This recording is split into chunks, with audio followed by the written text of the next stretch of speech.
Donc, vous qui êtes en noir, on voit bien, vous allez être baptisés aujourd'hui. Il y en a même un qui s'appelle Paul. Bon, c'est la fête aujourd'hui. Bonne fête, Paul. Et il va y avoir un changement aujourd'hui. Vous allez être baptisés. Quand Dieu vient dans la vie de quelqu'un, ça change tout. Pour Pierre et Paul, ça a été jusqu'à changer leur nom. Est-ce qu'il y en a qui savent, parmi les enfants, comment s'appelaient Pierre et Paul avant? Est-ce qu'il y en a qui peuvent me dire? Saint-Pierre, il s'appelle comment? Ah, j'en ai là-bas, je vais jusque là-bas. Hein.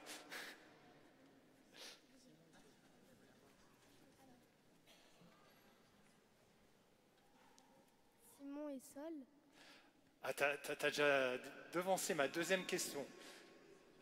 Donc il y a Simon, c'était Pierre, et comment s'appelait Paul avant? Il s'appelait Saül, Saul, comme on veut. Ça veut dire que la rencontre du Christ, ça a changé quelque chose en eux, jusqu'à leur nom. Alors nous, vous, on ne va pas changer vos prénoms, hein, ça va, les enfants. Il n'y en a pas beaucoup dont on change les prénoms comme ça. Le pape, mais ils ne sont pas très nombreux. Voilà, il y en a aussi des religieux parfois qui changent de prénom. Alors dans la première lecture, qu'est-ce qu'il y avait? Vous vous souvenez de la première lecture qu'on a vue? Qu'est-ce qui se passait? Qu'est-ce qui arrivait à Pierre? Est-ce que vous pouvez me dire, les enfants? Qu'est-ce qui arrive à Pierre? Oui? J'ai un prêt. Il était prisonnier d'Hérode. Il était prisonnier d'Hérode. Ah, tu as bien retenu, oui. Il était prisonnier d'Hérode. Et qu'est-ce qui se passe une fois qu'il est prisonnier? Oui? Il reçoit l'ange. Et l'ange, qu'est-ce qu'il fait après? Oui? Il le libère. Il le libère. Il le libère. Parce que, en fait, ça c'est quelque chose de très important. Dieu, en fait, il n'aime pas qu'on soit prisonnier. Il vient nous libérer. Pour Pierre, pour Paul, il les a libérés plusieurs fois. Là, c'est physiquement, mais aussi intérieurement. Vous savez, Pierre, à un moment donné, il croyait qu'il était très fort, qu'il allait toujours pouvoir suivre le Christ, mais il était complètement aveugle. Il était dans l'aveuglement. Il n'a pas pu suivre le Christ, il a renié le Christ. Saul aussi, vous savez, à un moment donné, il croyait toujours avoir raison, il persécutait les chrétiens. Et puis il a rencontré le Christ. Il a été libéré de son aveuglement. Dieu vient toujours, il veut nous libérer. Quand on l'accueille dans notre vie, ça ne change pas seulement notre nom, ça change, ça vient nous libérer. Parfois, il y en a qui ont peur à l'intérieur. Parfois, on n'arrive pas à pardonner des choses. Parfois, il y a plein de choses comme ça dans nos vies, des petites choses aussi intérieures, comme pour Pierre et Paul. Eh bien, Dieu, quand on l'accueille vraiment, ça vient nous libérer. Vous allez avoir un changement, les enfants, au moment du baptême. Est-ce qu'on voit des choses dans la cérémonie du baptême qui vont montrer que vous allez changer? Qu'est-ce que vous pouvez me dire? Oui? Je vois que... Plonger 3 fois dans le... Oui, vous allez plonger 3 fois dans l'eau et après vous allez renaître.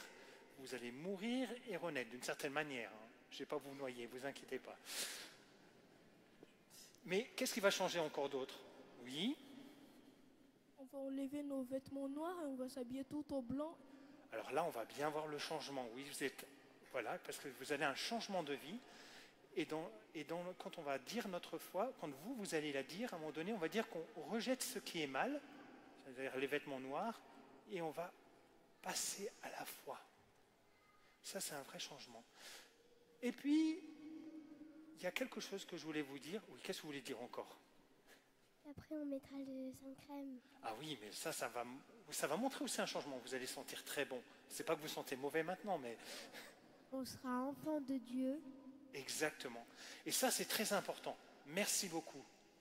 C'est très important, vous êtes enfant de Dieu. Parce que, en fait, vous allez être adopté par Dieu. Je vais vous baptiser au nom du Père et du Fils et du Saint-Esprit. Qu'est-ce que ça veut dire?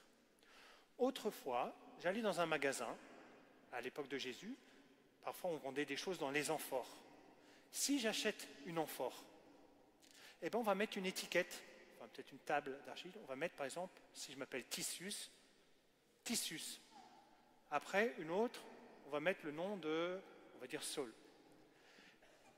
Cette amphore, elle est au nom de Tissus. Ça veut dire qu'elle appartient à Tissus. Cette autre amphore, qui a été achetée par Saul, elle appartient à Saul. Eh bien, quand vous êtes baptisé au nom du Père et du Fils et du Saint-Esprit, ça veut dire que maintenant, vous appartenez au Père, au Fils et au Saint-Esprit. C'est comme si son nom, à notre Dieu, était écrit sur vous.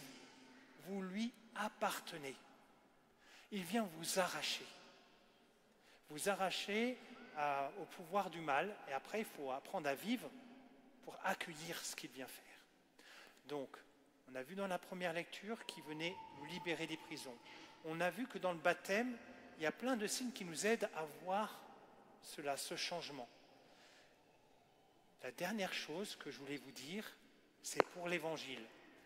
Qu'est-ce qu'il y avait dans l'Évangile? Qu'est-ce qu'il va recevoir Pierre un jour?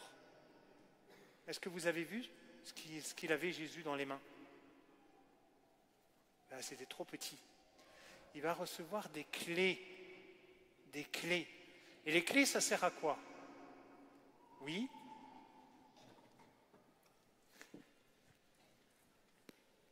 À ouvrir. Ça sert à ouvrir. Parce que, en fait, avec cette clé, l'Église, enfin Pierre, mais l'Église doit ouvrir les cœurs des gens, les prisons. Si vous lisez le texte qu'on a lu dans l'Évangile, pas dans la traduction là, mais en grec, je suis désolé, en fait, on dit que les portes de l'enfer n'arriveront pas à l'arrêter. C'est-à-dire que Jésus, il va avec ses clés, l'Église va avec ses clés ouvrir les portes de l'enfer, elles vont s'ouvrir. Et il va nous arracher. Il vient rechercher tout le monde. Ça, c'est vraiment une bonne nouvelle. Ça veut dire que nous ne sommes pas, il n'y a rien qui pourra nous séparer de lui. Même pas les portes de l'enfer. Il peut tout ouvrir et tout aller rechercher. Ça veut dire que nous, les chrétiens, ne sommes pas un peu, parfois on a l'image de l'Église qui est assaillie par le mal du monde autour. C'est pas ça, là, l'image. D'ailleurs, la traduction pourrait faire croire ça. Mais c'est pas ça, en fait, le texte de la Bible. En fait, nous sommes appelés, nous aussi, avec nos clés, à aller ouvrir le cœur des gens, à ouvrir ces lieux de fermeture pour que la vie puisse entrer. Et vous qui allez être baptisés, vous allez être ouverts et vous aurez vocation, vous allez être envoyés dans le monde pour aussi après être signe et de cette bonne nouvelle, ouvrir. Aujourd'hui, nous fêtons, qui comme apôtre vous avez retenu? Les enfants, vous n'avez pas retenu? Oui.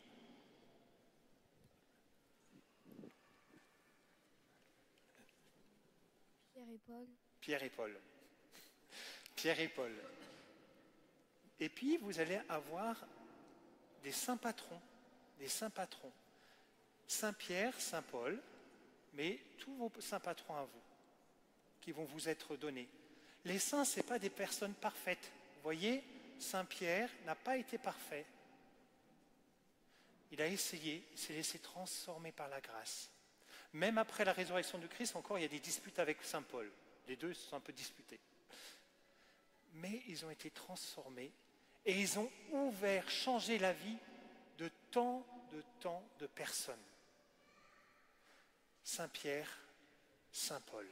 Saint Paul, ça a tellement transformé cette rencontre du Christ qu'il a été de partout dans le monde. Mais tous les deux, ils ont été jusqu'à Rome pour proclamer cet évangile. Alors aujourd'hui, vous allez être baptisés au nom du Père, du Fils et du Saint-Esprit. Que ce nom de celui à qui vous appartiennent, à qui vous allez appartenir, que ce nom vous en soyez toujours digne, que vous puissiez témoigner par votre vie et transformer des vies. Amen.